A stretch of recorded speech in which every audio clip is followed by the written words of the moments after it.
আমার প্রিয় ছাত্রছাত্রীরা, সায়েন্স দুনিয়া ইন বাংলা ইউটিউব চ্যানেলে তোমাদের সবাইকে স্বাগত।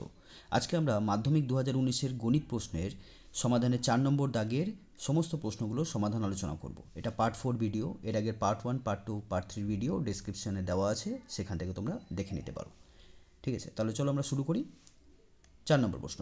প্রথম নম্বর প্রশ্নটা হচ্ছে, বার্ষিক 5% সরল সুদের হারে কত টাকার সুদ, মাসিক সুদ 1 টাকা হবে তা নির্ণয় করো। অর্থাৎ এখানে আমাদের আসলের পরিমাণ জিজ্ঞাসা করেছে। ঠিক আছে, তাহলে কি কি দিয়েছে দেখো, একটা সরল সুদের অঙ্ক। তাহলে আমরা এখানে সূত্রটা ফেলবো। কি সূত্র ফেলবো?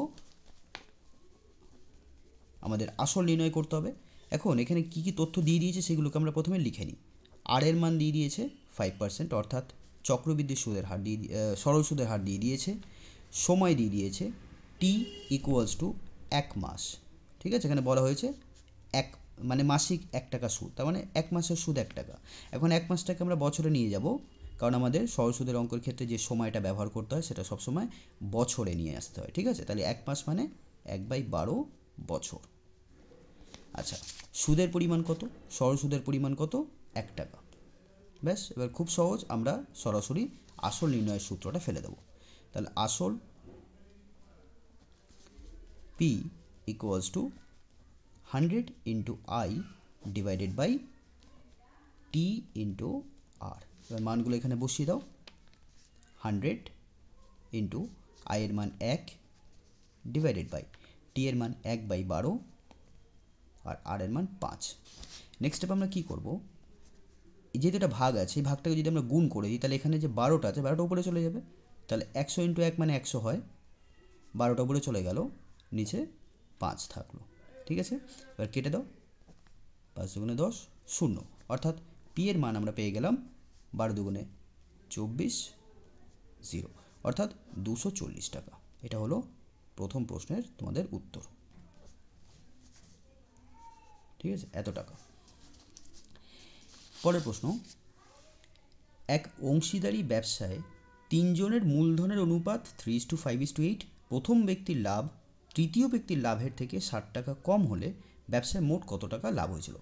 দেখো বন্ধুরা, তোমাদের আমি আগেও বলেছিলাম এমসিকিউ প্রশ্ন বোঝানোর সময়, যখন অংশীদারি কারবার এই ধরনের অঙ্কতে যখন কোনো বিশেষ শর্তের উল্লেখ না থাকে, সেক্ষেত্রে মূলধনের অনুপাত আর লভ্যাংশের অনুপাত সমান হয়। এখানে মূলধনের অনুপাত দিয়ে দিয়েছে, তো মূলধনের অনুপাত 3:5:8 হলে লভ্যাংশের অনুপাতও 3:5:8 হবে।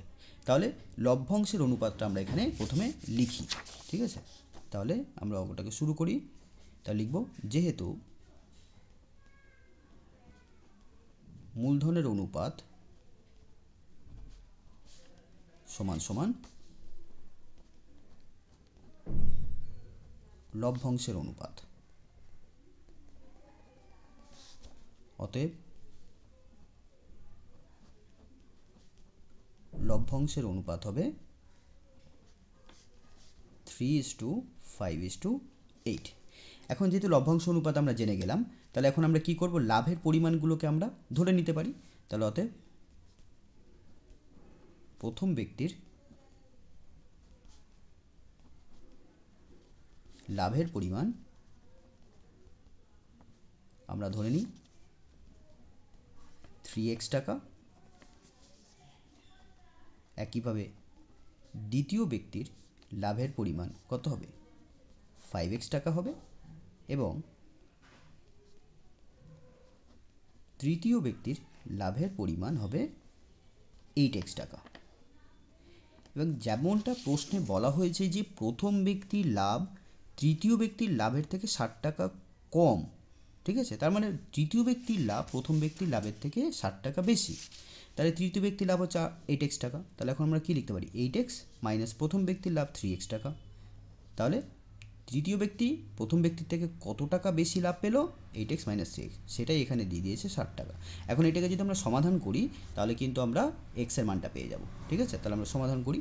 তাহলে 5x ইকুয়ালস টু 60, তাহলে x ইকুয়ালস টু 12। x যদি 12 হয় তাহলে মোট লাভ কত হবে?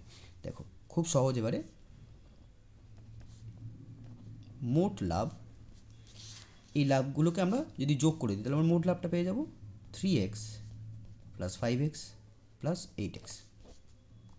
এত টাকা। ঠিক আছে, এখন তোমরা যোগ করো এটাকে, 5 আর 3 8, 8 আর 8 16, 16x টাকা।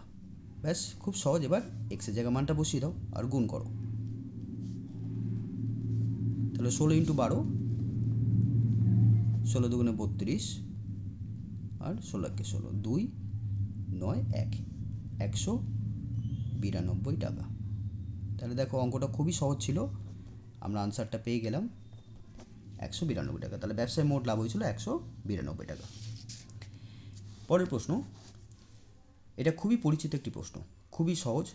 a/2 = b/3 = c/4 = 2a - 3b + 4c / p হলে p এর মান কত? দেখো এখানে প্রত্যেকটা অনুপাতকে আমরা k এর সাথে সমান ধরে নেব, ঠিক আছে, যেখানে k এর মান 0 হবে না।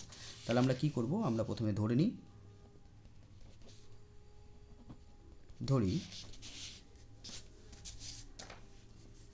a/2 = b/3 = c/4 = 2a - 3b plus 4c/p equals to k, যেখানে k এর মানটা 0 হবে না। ঠিক আছে, তাহলে এখান থেকে আমরা কি পেয়ে যাচ্ছি, a equals to 2k, তাই তো, a/2 দেখে নাও, a/2 equals to k লিখতে পাচ্ছি। তাহলে a equals to কত হবে, 2k। এইভাবে আমরা প্রত্যেকটা সংখ্যাকে বার করে নেবো। তাহলে a equals to হয়ে গেল 2k, b equals to হয়ে গেল 3k, R c equals to হয়ে গেল 4k। তাহলে এইটার মানও তো কে, এখন আমরা এইটার মান লিখব, লিখে এখানে এ বি সি এর মানটা বসিয়ে দেবো, এখান থেকে পি এর মানটা পেয়ে যাব। দেখো কত সহজ অঙ্ক। এখন 2a - 3b + 4c / p = k। এবার এখানে আমরা মানগুলো বসিয়ে দিই। তাহলে 2, এবার এর মানটা বসিয়ে দিই 2k, -3 b এর মানটা বসিয়ে দিই 3k, +4 c এর মানটা বসিয়ে দিই 4k, / p = k। এখন আমরা এখানে পাচ্ছি 2 দুগুণে 4, 4k - 9k + 16k / p = k। Next step আমরা এখানে একটু যোগ বিয়োগ করি।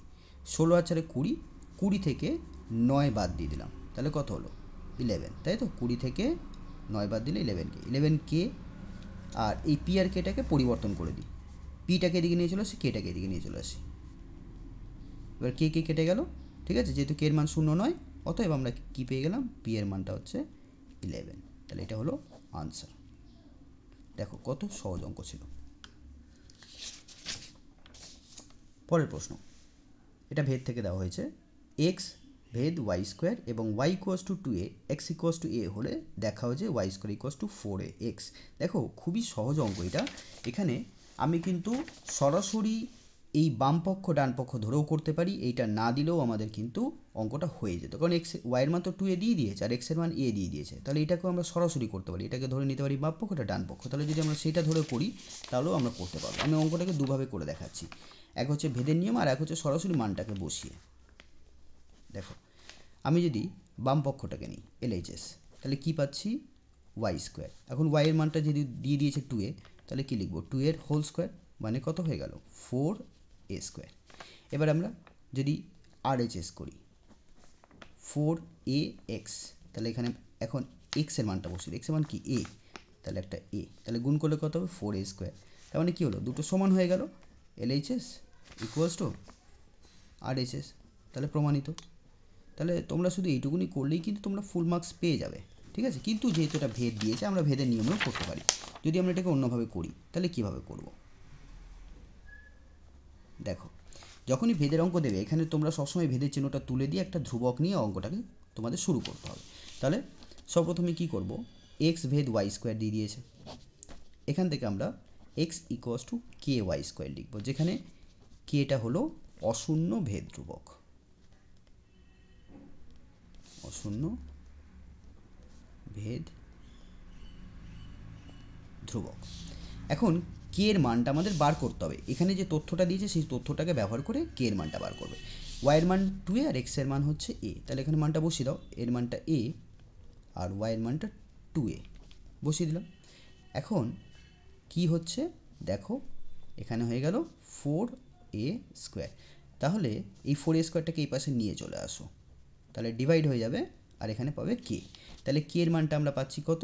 কে এর মানটা পাচ্ছি 1/4a। ঠিক আছে, এখন এই মানটা আমরা আবার এই সমীকরণে বসিয়ে দেবো। এখন কি পাচ্ছি? x ইকুয়ালস টু, আমরা জানি এটা কে ওয়াই স্কোয়ার, এটা আমরা জানি। এবার কে এর মানটা এখানে বসিয়ে দিই, 1/4a ইন্টু ওয়াই স্কোয়ার, কোনো গুণ করে দাও, তাহলে কত হয়ে গেল? 4ax equals to y square into 1 অর্থাৎ ওয়াই স্কোয়ার। তাহলে আমরা কী দেখতে পাচ্ছি? Y square equals to 4ax। তাহলে প্রমাণিত হয়ে গেল। ঠিক আছে, দেখো এটা আমরা দুভাবে প্রমাণ করলাম, তোমরা কিন্তু এইভাবে করলেও ফুল মার্কস পাবে। পরের প্রশ্ন দেখি, বলছে এবিসিডি ট্রাপিজিয়ামের বিসি সমান্তরাল এডি এবং এডি 4 সেন্টিমিটার, এসি ও বিডি কর্ণদ্বয় এমনভাবে ও বিন্দুতে ছেদ করে যে AO by OC equals to DO by OB equals to half হয়, তাহলে বিসি এর দৈর্ঘ্য কত? খুব সহজ অঙ্ক, এটা হচ্ছে তোমাদের সদৃশ্যতা থেকে দেওয়া হয়েছে। ঠিক আছে, তোমরা সম্ভবত 18.3 চ্যাপ্টার এটা পেয়ে যেতে পারো, যত সম্ভব তোমরা একবার বইটা দেখে নিতে পারো। দেখো, তাহলে সবার প্রথমে আমরা একটা ট্রাপিজিয়াম আঁকবো।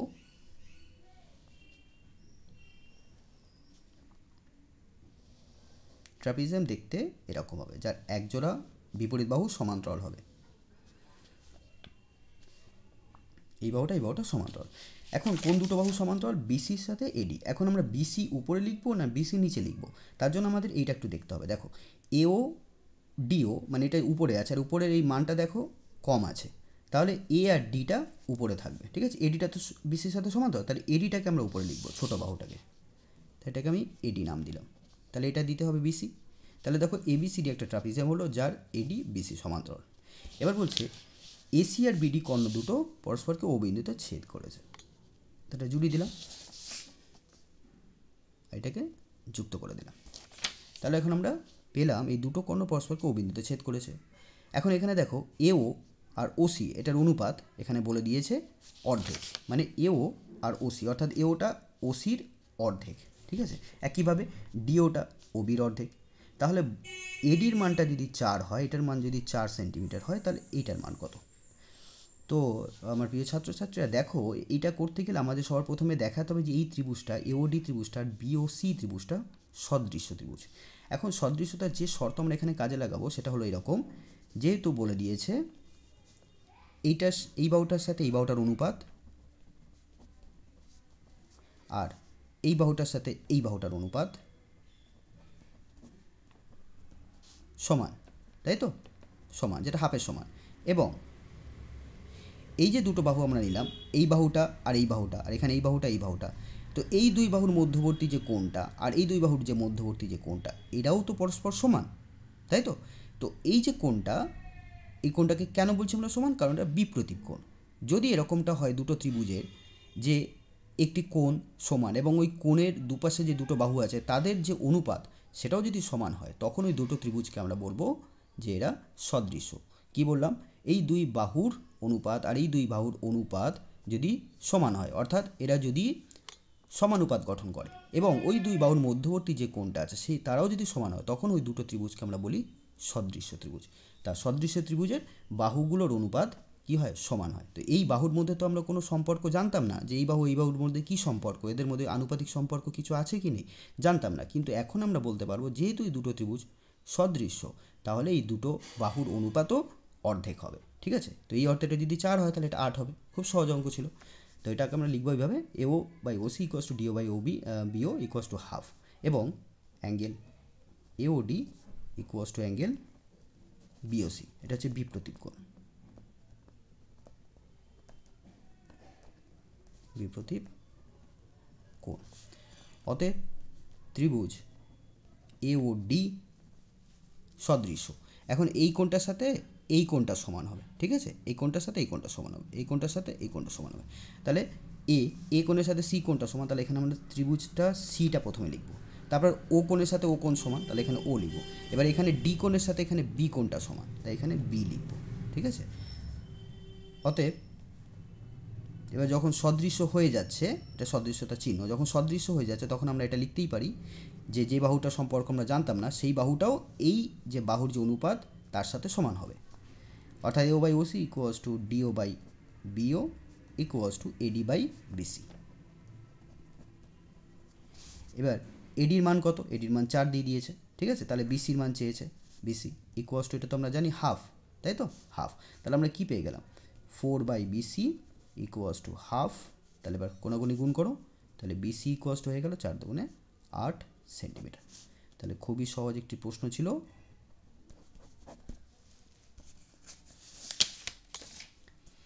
পরের প্রশ্ন, এটিও খুব সহজ একটি প্রশ্ন। দেখো বলছে একটি বৃত্তে দুটি জ্যা এবি এবং এসি পরস্পর লম্ব। এবি 4 সেন্টিমিটার, এসি 3 সেন্টিমিটার হলে বৃত্তটির ব্যাসার্ধের দৈর্ঘ্য নির্ণয় করো। দেখো আমরা কী করব।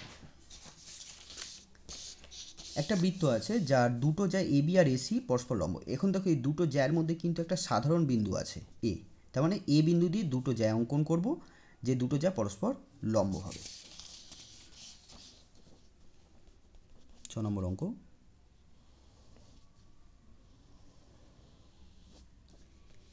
তাহলে আমরা এখানে এ বিন্দুটাকে ধরে নিচ্ছি। তাহলে এ বিন্দু থেকে একটা জ্যা অঙ্কন করলাম, আর এখান থেকে একটা জ্যা অঙ্কন করলাম যারা পরস্পর লম্ব, ঠিক আছে। এমনভাবে অঙ্কন করতে হবে যাতে লম্ব হয়। তাহলে এবি আর এসি দুটো জ্যা। এখন এই দুই বিন্দুটাকে আমি যদি যুক্ত করে দিই, তাহলে এই যে রেখাটা পাবো না, এই রেখাটা ওই বৃত্তটার ব্যাস হবে।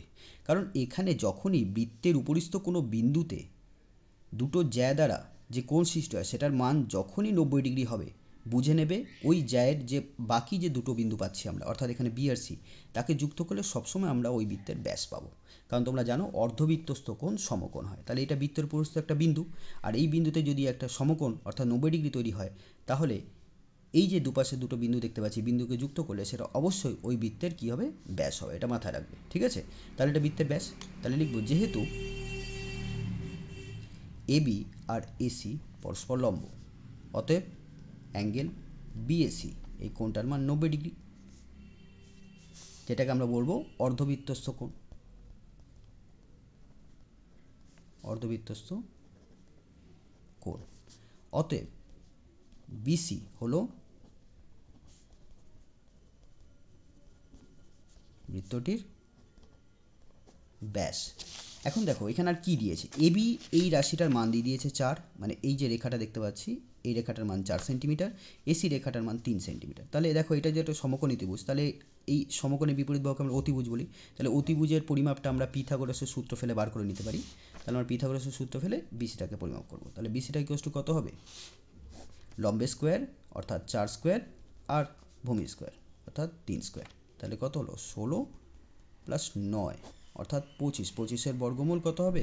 5 হবে। তাহলে আমরা পেয়ে গেলাম বিসি অর্থাৎ এই ব্যাসটার পরিমাপ 5 সেন্টিমিটার। এখন প্রশ্নে চেয়েছে ব্যাসার্ধ, তাহলে ব্যাসার্ধ ব্যাসের অর্ধেক হয়। তাহলে ব্যাসার্ধর পরিমাপ হবে, ব্যাসার্ধর দৈর্ঘ্য হবে 5/2 = 2.5 সেন্টিমিটার। খুবই সহজ একটি প্রশ্ন ছিল। দেখো আমরা উত্তরটা পেয়ে গেলাম। এর পরের প্রশ্ন, ত্রিভুজ এবিসি এর 7 নম্বর প্রশ্ন। ত্রিভুজ এবিসি এর অ্যাঙ্গেল এবিসি 90 ডিগ্রি এবং বিডি লম্ব এসি। যদি এবি 5 সেন্টিমিটার এবং বিসি 12 সেন্টিমিটার হয়, তবে বিডি কত? দেখো এটা খুবই ভালো একটি প্রশ্ন, খুবই ভালো প্রশ্ন। এটা তোমাদের সদৃশ্যতা থেকে এই অঙ্কটা দেওয়া হয়েছে। দেখো আমরা কি করব। এক্ষেত্রে তোমাদের আমি একটা শর্টকাট নিয়ম বলে দেবো, যেটা তোমাদের মনে রাখতে হবে, ঠিক আছে। তো সেটা কীরকম? প্রথমে আমরা একটা ত্রিভুজ অঙ্কন করব যার অ্যাঙ্গেল বিটা হচ্ছে 90 ডিগ্রি, অর্থাৎ একটা সমকোণী ত্রিভুজ অঙ্কন করতে হবে।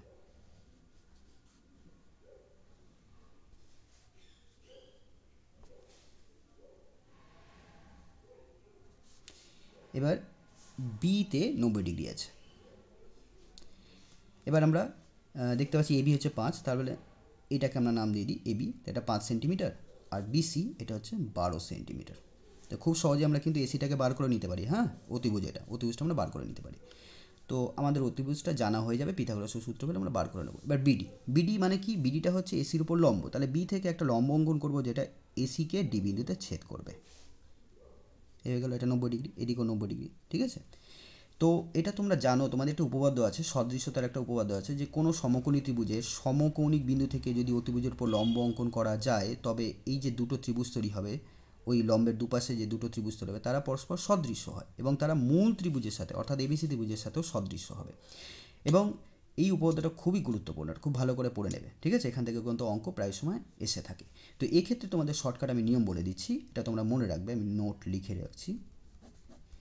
বিডি, এই যে বিডিটা বার করতে দেয়, বিডিটা বার করতে দিলে বিডি বার করার সূত্র হবে, কিন্তু মাথায় রাখবে, হ্যাঁ, এটা সমকোণিক, এটা ত্রিভুজটা সমকোণী ত্রিভুজ হতে হবে আর সমকোণিক বিন্দু থেকে লম্ব অঙ্কন করতে হবে। এই ক্ষেত্রেই কিন্তু এই বিডি পরিমাপটা বার করার সূত্র আমি এখানে তোমাদের বলে দিচ্ছি। সেটা হলো এবি ইন্টু বিসি, অর্থাৎ এই রেখাটার এই রেখাটা এপাশে আর এপাশে যে দুটো বাহু আমরা দেখতে পাচ্ছি, সেই দুটো বাহুর গুণফল AB into BC divided by এই পুরো অতিভুজটা, এটা একটা সূত্র।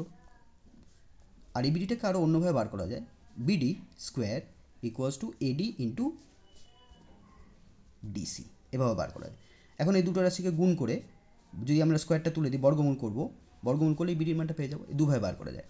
এই অঙ্কের ক্ষেত্রে আমরা এই সূত্রটা প্রয়োগ করব, কারণ আমরা এবি জানি, বিসি জানি। এখন এসিটাকে বার করে নেবো, বার করে নিলে এখানে বসিয়ে দিলেই কিন্তু আমরা পেয়ে যাব, ঠিক আছে? তাহলে এখানে আমরা লিখবো কি, লিখবো যেহেতু এবিসি সমকোণী ত্রিভুজের angle B equals to 90 degree এবং বিডি লম্ব এসি, অতএব ত্রিভুজ এবিডি, এই ত্রিভুজটা, বা এটা ভাষাও লিখতে পারো, অতএব আচ্ছা এটা এইভাবে লেখো, ত্রিভুজ এবিডি সদৃশ্য, এবিডি এই ত্রিভুজটা কার সাথে সদৃশ্য হবে? এই ছোট ত্রিভুজের সাথে সদৃশ্য হবে। এই কোণের সাথে সবসময় মাথায় রাখবে এই কোণটা সমান হয়, ঠিক আছে? তাহলে এখানে আমরা দেখতে পাচ্ছি ত্রিভুজ বি, আর এখানে বি কোণের সাথে এখানে এই কোণটা সমান হয়, অর্থাৎ সি, আর ডি কোণ সমান, এই দুটো ত্রিভুজ পরস্পর সদৃশ্য হবে, ঠিক আছে? আবার এটাও হতে পারে, এটা এক নম্বর, আবার এটাও হতে পারে যে এই ত্রিভুজটা বড় ত্রিভুজের সাথে সদৃশ্য হবে, ত্রিভুজ এবিডি। এবার এবিডি আর বড় ত্রিভুজের ক্ষেত্রেও এই কোণটা আর ছোট ত্রিভুজের ক্ষেত্রে এই কোণটা দুটো সমান, তো ত্রিভুজ এ, আচ্ছা এখানে এই ত্রিভুজের বি কোণটা আর বড় ত্রিভুজের সি কোণটা আর ছোট ত্রিভুজের ডি কোণটা বড় ত্রিভুজের বি কোণটা সমান হচ্ছে, ঠিক আছে? এটা কিন্তু না লিখলেও চলবে, ঠিক আছে? আমি তোমাদের তাও লিখিয়ে দেখাচ্ছি।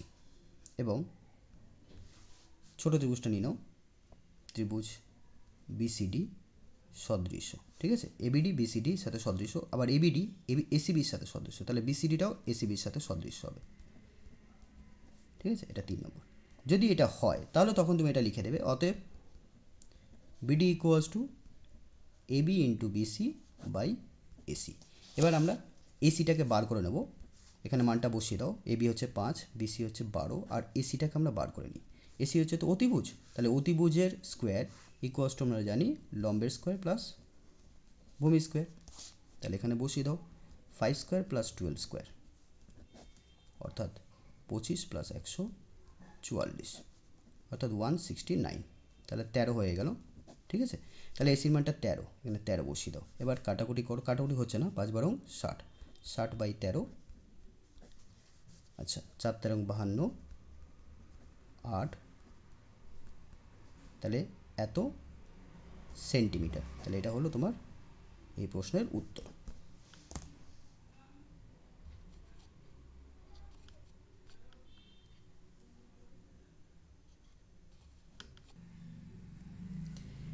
পরের প্রশ্ন বলা হচ্ছে 8 নম্বর প্রশ্ন, থিটা যেটা মান হচ্ছে 0 ডিগ্রি থেকে 90 ডিগ্রির মধ্যে হবে, অর্থাৎ সূক্ষ্মকোণ।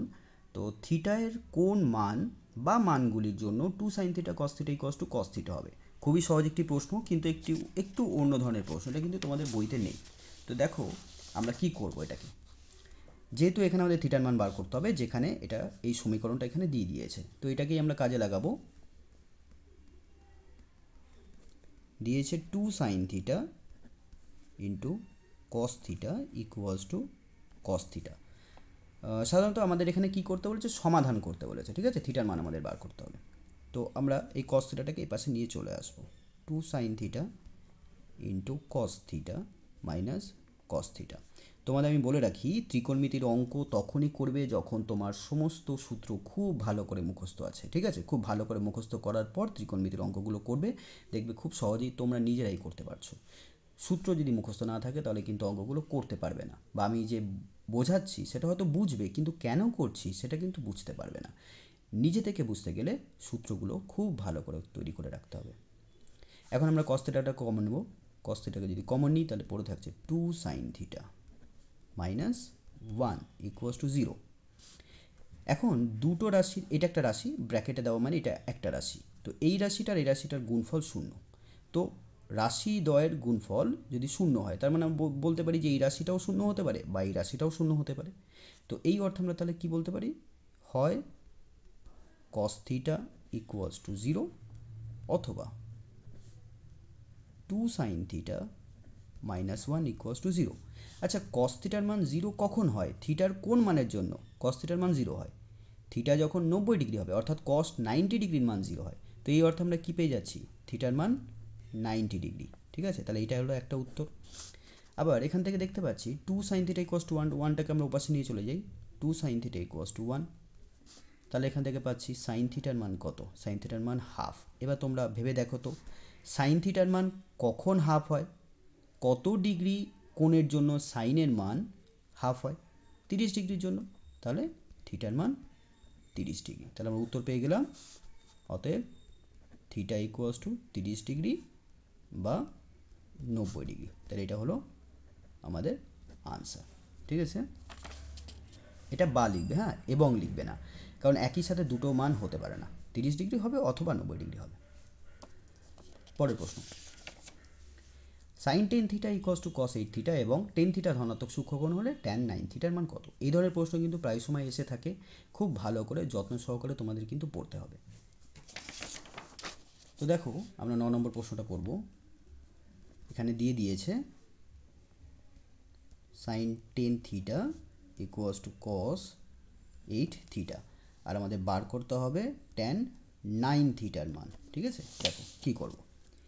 এই ধরনের অঙ্কর ক্ষেত্রে আমাদের দুদিকে একই ধরনের ত্রিকোণমিতিক অনুপাত রাখতে হবে। এখানে দেখতে পাচ্ছি আলাদা সাইনের, এখানে কস আছে, তাহলে কসটাকে সাইনে অথবা সাইনটাকে কসে নিয়ে যেতে হবে। আমি কসটাকে সাইনে নিয়ে যাব, এবং কি করে নিয়ে যেতে হয় দেখো, খুব সহজ ব্যাপার, এটাকে শিখে নাও। কসটাকে সাইনে কীভাবে নিয়ে যেতে হবে, যখনই কসটাকে আমি এখানে সাইন লিখবো তখনই এখানে যে মানটা আছে সেটা 90 ডিগ্রি থেকে বাদ দিয়ে দিতে হবে, ঠিক আছে?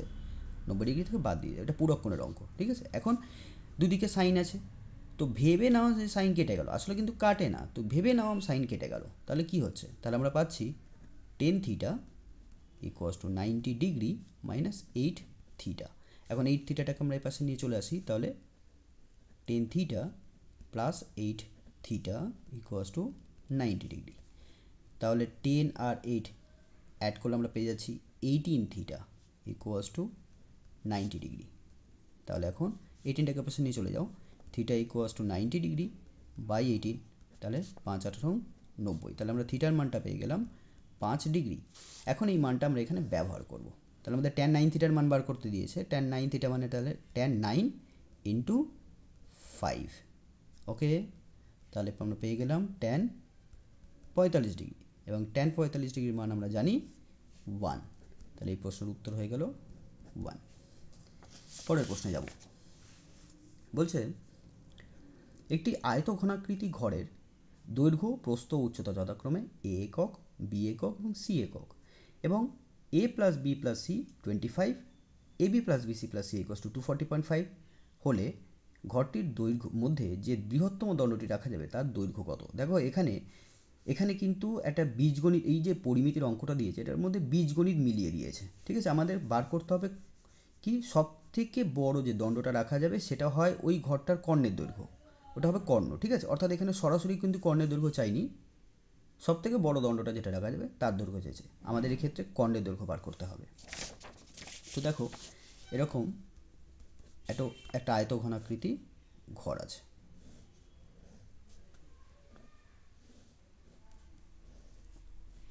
তো এর মধ্যে সব থেকে বড় মাপের যে আমরা দণ্ডটা রাখতে পারবো এই কোণ থেকে একদম পেছনের এত পর্যন্ত, এই দণ্ডটাকে এটাকেই বলি আমরা কর্ণ, ঠিক আছে?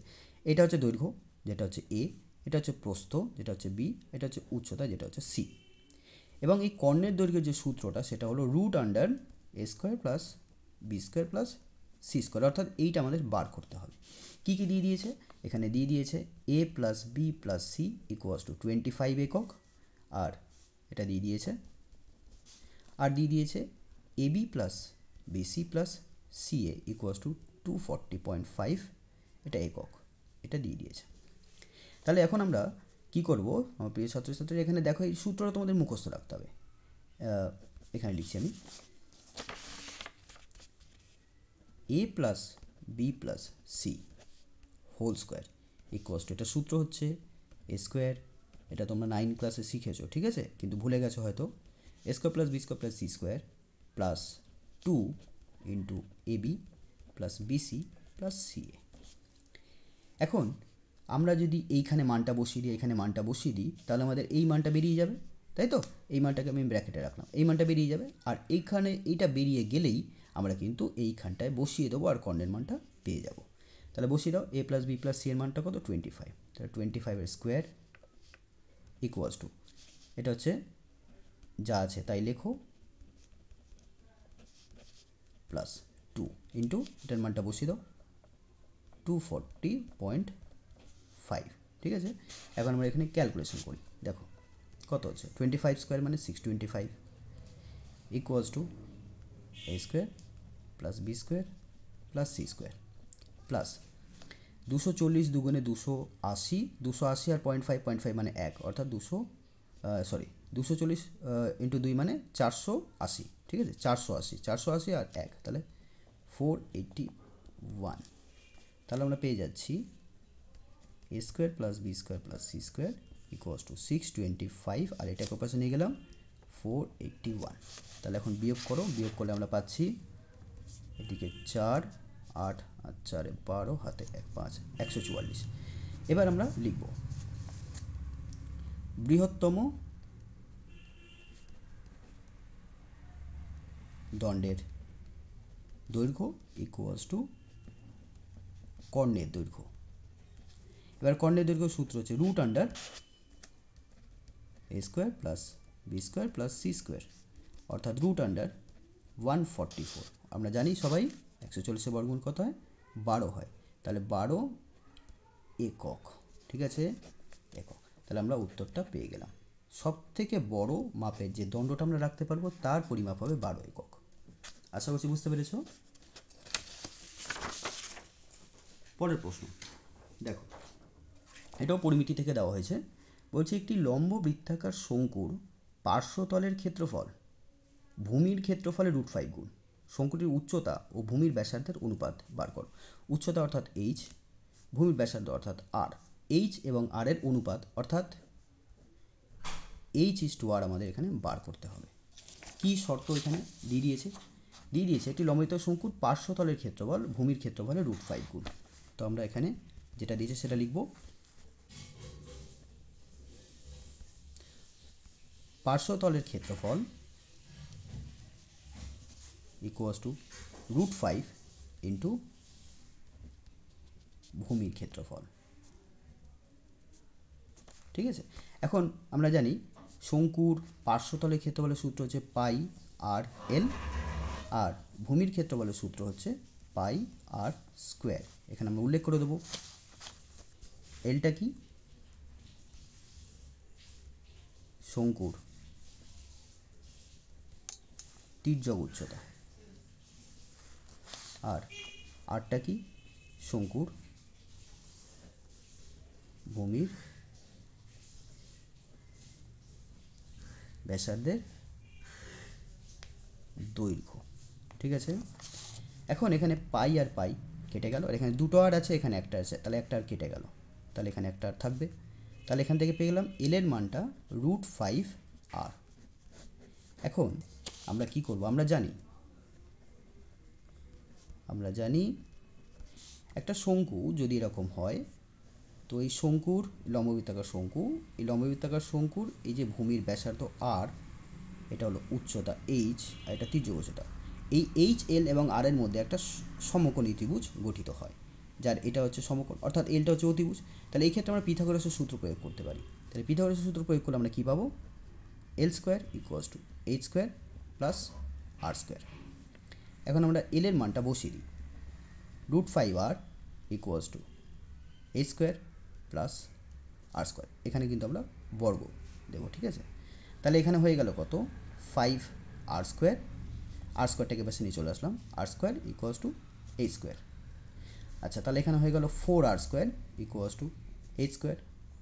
তাহলে এই আর স্কোয়ারটাকে পাশে নিয়ে চলে আসছি। তাহলে এখানে কত থাকবে? 4/1। আমরা এখানে 1টা না লিখলেও হয়, আমরা লিখলাম এখানে, ঠিক আছে? কারণ অনুপাতের আকারে এটাকে সাজাচ্ছি তো, তাই এখানে দুটো মান আমি এখানে লিখলাম।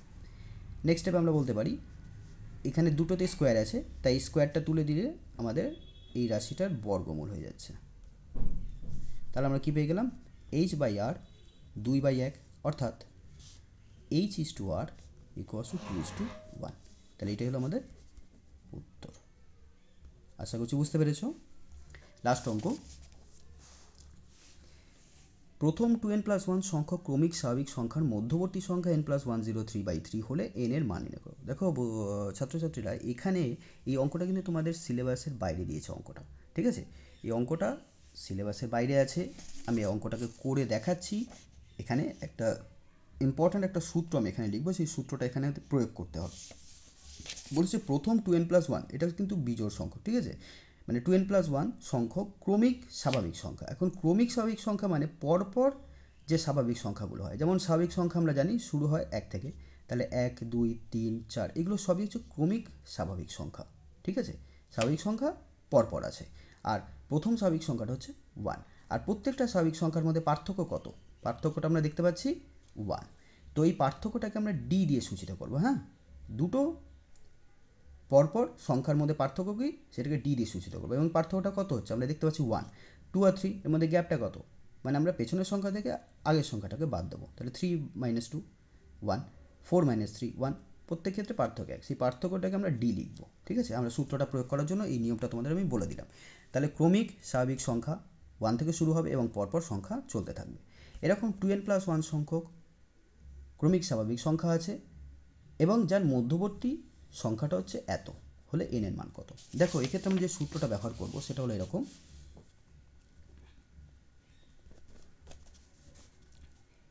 x তম পদ, ঠিক আছে? আমি বলছি, যেমন দেখো 1, 2, 3, 4 এরকম, ঠিক আছে? এটা হচ্ছে প্রথম পদ, দ্বিতীয় পদ, তৃতীয় পদ, চতুর্থ পদ, অর্থাৎ 4তম পদ। তো 4তম পদ এই ক্ষেত্রে 4, ঠিক আছে? এরকম। তো এটা x তম পদ। তাহলে এখানে x তম পদ কত হবে? x তম পদ এখানে কত হবে? তো সেটাই, x তম পদ ইকুয়ালস টু হবে প্রথম পদ a plus x - 1 into D. ডিটাকে আমরা বলবো সাধারণ অন্তর, আর এটাকে আমরা বলবো প্রথম পদ। তো আমাদের যেহেতু পরপর ক্রমিক সংখ্যা আছে, মানে আমাদের সংখ্যাটা কী কী? 1, 2, 3, তাই না? আমাদের সংখ্যাগুলো কী কী আছে? 1, 2, 3, 4, 5 এভাবে চলতে থাকছে। তাহলে এখানে এ কত? এ হচ্ছে 1, আর ডি কত? ডি হচ্ছে পার্থক্য, ঠিক আছে? 2 - 1 1, 3 - 2 1, 4 - 3, তো 4 - 3 বা 3 - 2 বা 5 - 4 এইভাবে। তাহলে মানটা কত? 1। তাহলে এক্ষেত্রে x তম পদ কত হবে আমরা এখানে কীভাবে লিখব? তাহলে এখন এটা হচ্ছে সূত্র, তোমাদের মনে রাখতে হবে। তাহলে এখন x তম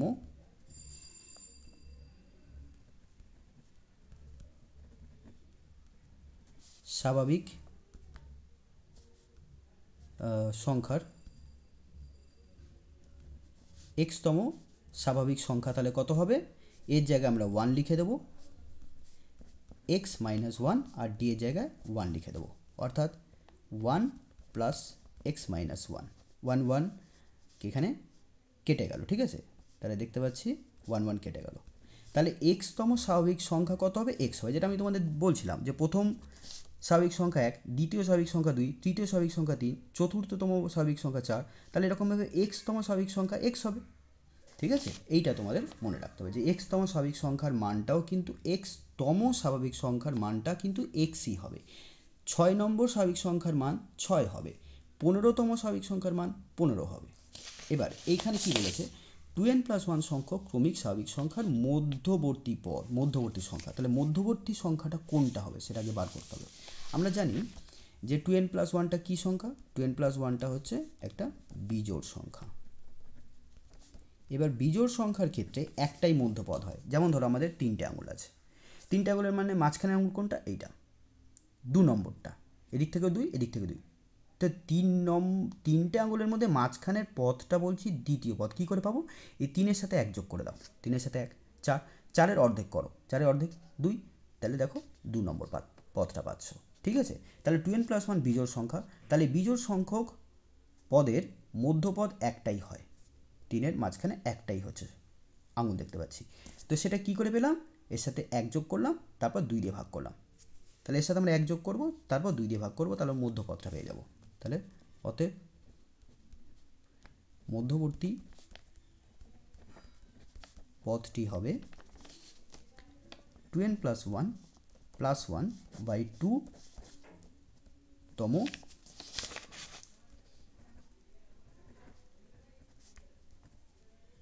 স্বাভাবিক সংখ্যা। তাহলে 2n+2/2 তম স্বাভাবিক সংখ্যা। তার মানে আমরা 2টাকে কমন নিই, n+1/2 তম স্বাভাবিক সংখ্যা। তাহলে কত হল, n+1 তম স্বাভাবিক সংখ্যা। আমরা জানি এক্ষুনি শিখলাম x তম স্বাভাবিক সংখ্যার মান কত, x, তাহলে n+1 তম স্বাভাবিক সংখ্যার মান কত হবে, n+1 হবে। এখন এই n+1টাই বলে দিয়েছে n+103/3। তাহলে আমরা কি করব, তাহলে এখন আমরা লিখব অতএব n+1 = n+103/3। খুব সহজ ব্যাপার, আশা করছি বুঝতে পেরেছো। না বুঝতে পারলে ভিডিওটাকে আবার তোমরা পেছন থেকে দেখে নাও, ঠিক আছে। তারপরেও না বুঝতে পারলে আমাকে কমেন্ট করবে, গুণ করো, 3n+3 = n+103, এনটাকে পাশে নিয়ে চলে আসো, 3n - n = 103 - 3, 3n থেকে n বাদ দাও, 2n = 100, তাহলে n = কত হলো, 50 হলো। তাহলে এটাই হলো আমাদের আনসার। আশা করছি বুঝতে পেরেছো। ভিডিওটি যদি ভালো লাগে তাহলে অবশ্যই লাইক করো। যদি মনে হয় ভিডিওটা দেখে তোমরা উপকৃত হয়েছো তাহলে বন্ধুদের সাথে ভিডিওটা শেয়ারও করো, ঠিক আছে। এই সমস্ত প্রশ্নের উত্তর কিন্তু তুমি তোমরা আমার ওয়েবসাইটেও পেয়ে যাবে। আমার ওয়েবসাইটের নাম আমি তোমাদের দিয়ে দিচ্ছি,